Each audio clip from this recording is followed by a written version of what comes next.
రేపు సూర్యాస్తమయ సమయానికి చితిని నేను నీ కోసమే వెలిగిస్తాను. అన్యథా నీవు నా చితిని వెలిగిస్తావు. ఇదే నా ప్రతిజ్ఞ. ఇదే యుద్ధం 14వ రోజు.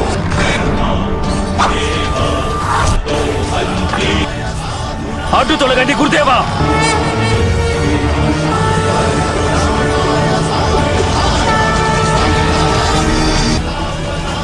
సూర్యాస్తమయం అయిపోయింది అర్జున.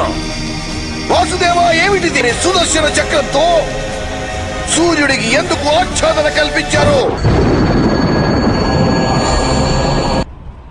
నేను సూర్యాస్తమయాన్ని గావించలేను. సూర్యుడు అస్తమించిన వాతావరణాన్ని నేను కల్పించగలను శకుని మామ.